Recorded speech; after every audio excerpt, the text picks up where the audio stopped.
What's up, guys? So, when we're talking about forging ourselves and when we're talking about um, being the best version of ourselves that we can possibly be, and I guess in a way I have to speak for men specifically, but I mean, I think this is something that's going to apply to men a little bit more. I like to really have everything I talk about apply to human beings. To me, it's not a masculine versus feminine thing. I think we all, we all possess traits of both. We all have a divine masculine and a divine feminine. But in a way, I guess this has to apply a bit more to men, given their sort of natural genetic role and predisposition.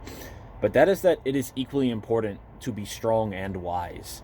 That and you can see how this really does not apply just to men. It's equally important for women to be physically strong and fit. Both men and women obviously can have wisdom, um, but as everything I draw from the Spartans, they first and foremost showed that it's not just men that the task of physicality falls to, that the abilities of physicality fall to.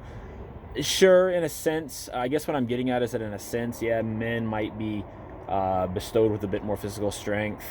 Um, it's always sort of been the duty of the man, throughout time to be the hunter and the gatherer, um, sort of provide, But yeah, I mean that's why I hesitated in the beginning to say, because it's really not even just for men. It is vital for all human beings to be both physically strong and I'm not even going to say mentally wise.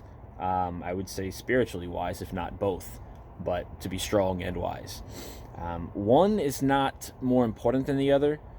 One cannot exist without the other. Truly, um, I feel like this is one where there's a lot to talk about. But Xenophon, one of the ancient Greeks' most famous historians, um, had a there's a bit from one of his, I don't know what work it's from, but there's a quote of his that the society that separates its warriors from its philosophers, I might be paraphrasing a little bit, but that the society that separates its warriors from its philosophers will have its fighting done by fools and its thinking done by cowards. And it is the perfect illustration. What he's saying is that you have to have both. Um, that a strong arm alone is not enough, and that a bright mind, a brilliant mind alone is not enough. That there is no option, there is no compromise. They have to go together, and you guys know by now, I'm sure, like I just said 5 seconds ago, that I draw everything that I do from the Spartans, and they absolutely embodied such an approach. It's maybe little known about them, and that's so much of my task is to not get too caught up in the historicity, but to show who they really were as people, because I really feel like I've really learned who they were over a lifetime of just learning about them. And so I'm really trying to flesh them out, and I don't want to do too many like historical discussions. I want this to be about like real life in the here and now, but it's the way that I apply their philosophy, and they just lived. I think you have to really understand who they were.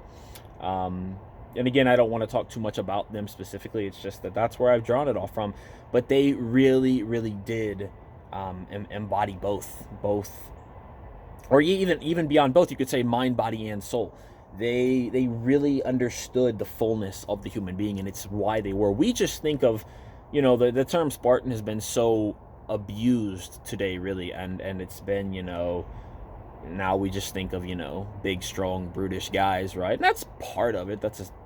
I won't say it's a big part of it. It's a big part of, again, that's the strong arm. What people don't understand about the Spartans, and why I believe they are the example, the template for all of humanity, is that they had the other side too. It's the Athenians famously who get credited as being the philosophers and the academics. And you would be shocked. I mean, in terms of academia itself, a little bit different discussion, but in terms of that philosophical nature and you know the the attainment of wisdom, the Spartans had it as much as anybody. I think they had it more than the Athenians. I think they had it more than anybody. I think that they grasped. See, this is turning into I'm not trying to turn this into an historical discussion, but that's where it seems it's going almost. They had a grasp on life, which is the same thing that I'm trying myself to do. They had a grasp on life that allowed them to be who they were, that allowed them to create the human beings that they forged, that were so far, again, beyond just, a strong arm.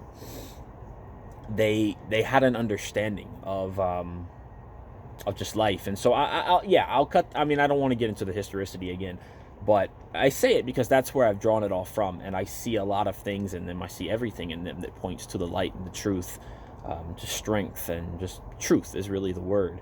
Strength is a form of truth. I won't get ultra philosophical, but it is. And ultimately, all goodness is a form of truth. They're, I suppose, one and the same ultimately, or almost. But we have to have both, guys. We have to be just like them. And granted, they're not the only people in the history of the world that have, demonstrated such aptitude. I do think they demonstrated it the most, more than anybody else that's ever done it. But they're not going to be the only ones. I mean, plenty of people have admirably done the same. But the point is that we have to be both. We can't just be one or the other. We can't just be the kind of colloquial or kind of the stereotypical Guido. You know what I mean? He's got the muscles, he's got the bronze, but doesn't exactly have the mental capacity to go with it, or sure doesn't show it, at least. And by that same token, the modern day, I'm trying to think of another one of those good, societal stereotypes. I'm not really sure, but if you think of our prototypical academics, like our professors and stuff, who we think are brilliant, you know what I mean, teach the world this new stuff and whatever, like college professors or something like that. Those guys, I mean, again, it's stereotypical, but those aren't guys in the weight room. Those aren't guys doing 100 burpees for time. They have the brain power, but they got no physicality to go behind it. And neither of these examples, neither of these stereotypes is acceptable. And I think the first one was a little bit more illustrative because it's so, we know the Guido so well, you know what I mean? But we can't just be smart, and we can't just be strong. We can't just be physically gifted or mentally gifted.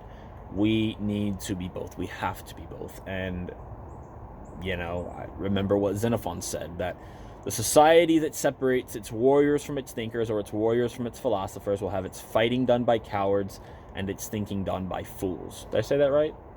No. We'll have its fighting done by fools and its thinking done by cowards. My bad. Point is, you can't have a cowardly thinker, and you can't have a cowardly thinker or a foolish fighter. God, it's getting me all mentally twisted. I need to work on my own mental capacity.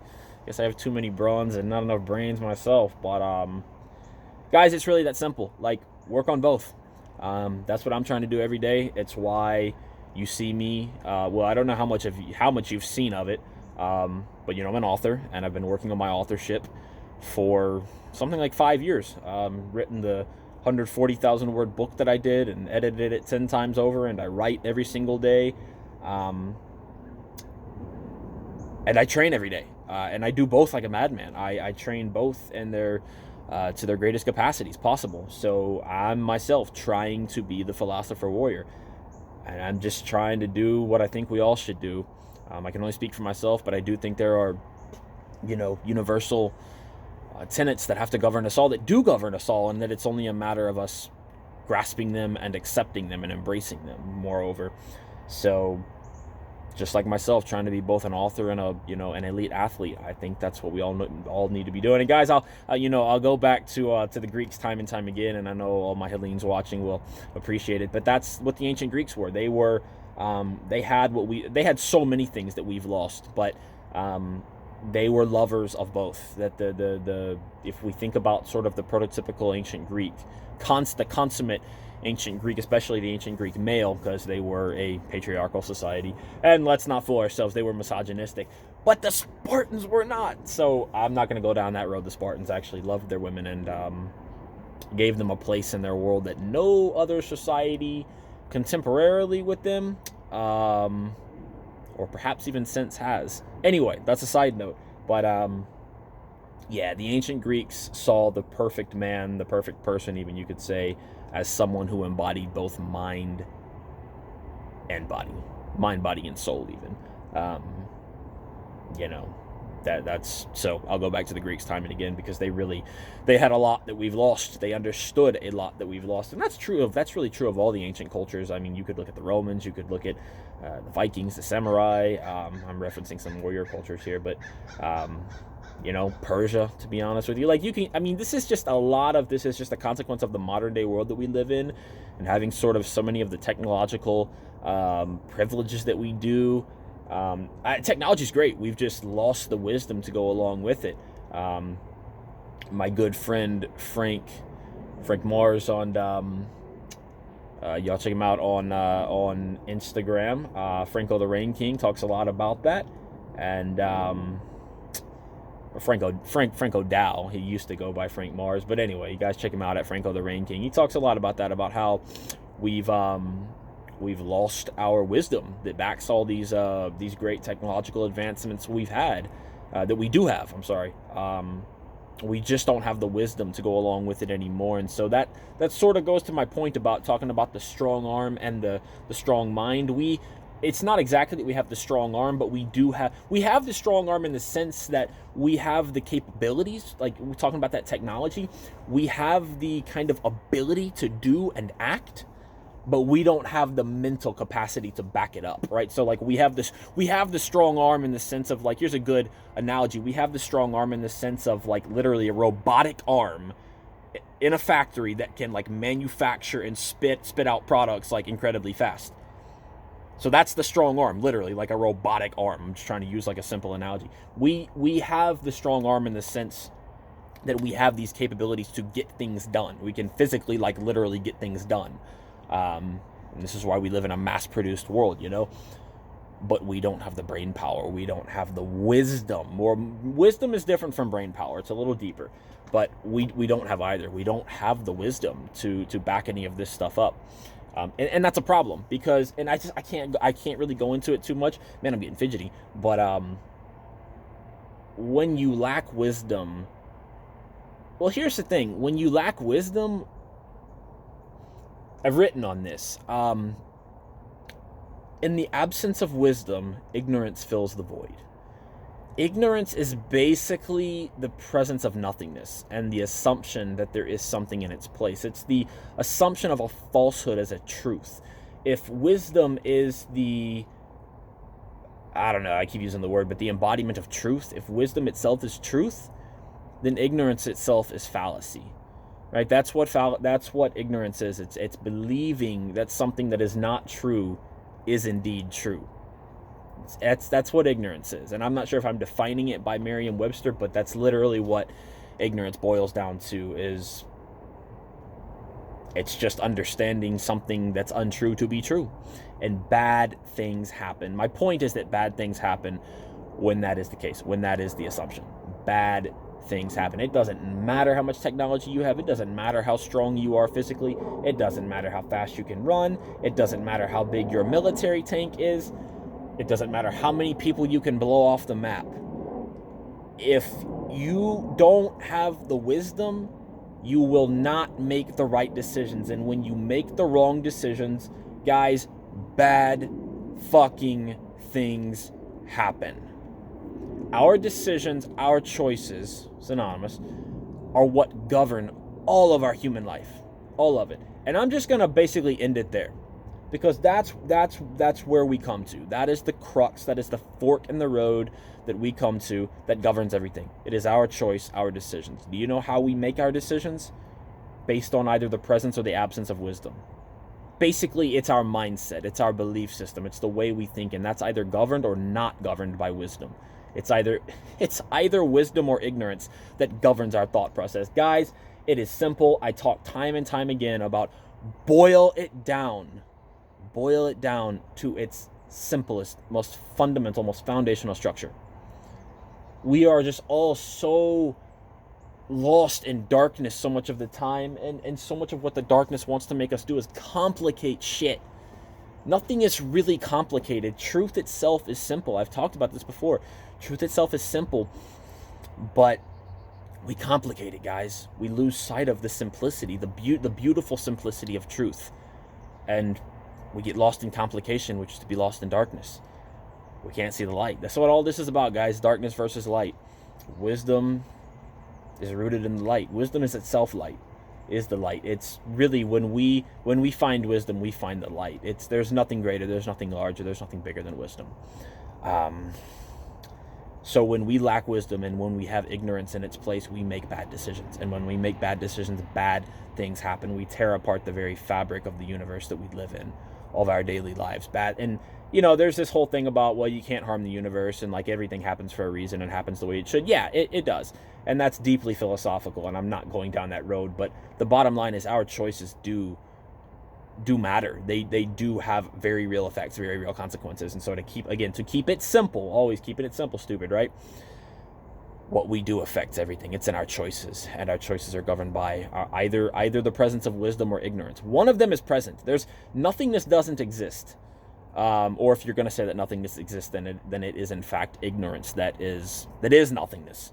But true nothingness doesn't exist. There's always something in place of, there's always something everywhere.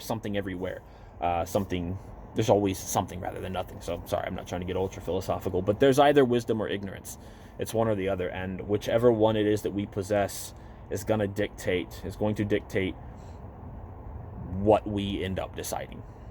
And bad decisions can be lethal. They're always bad.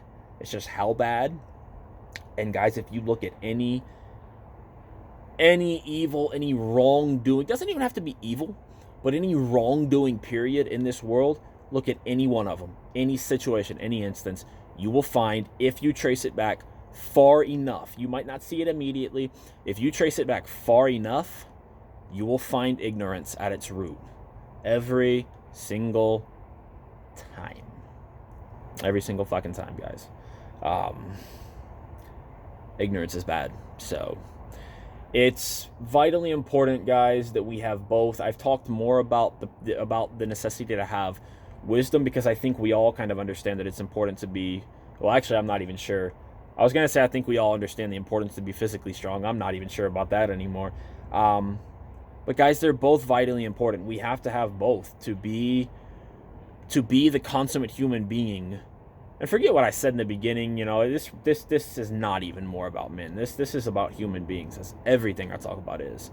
To be the consummate human being, we got to have the strong arm and the strong mind, the strong soul to back it all.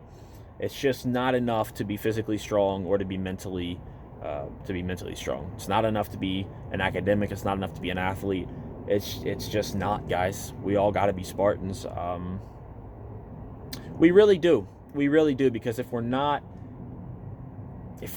like, we're missing something. And again, that's a lot of my, I'm gonna shut up rambling, but that is a lot of my mission. That is really my whole mission, is to show why they 2,500 years had it right and we've lost it. I just see something in them that demonstrates the truth. I just look at everything they did and they had it figured out.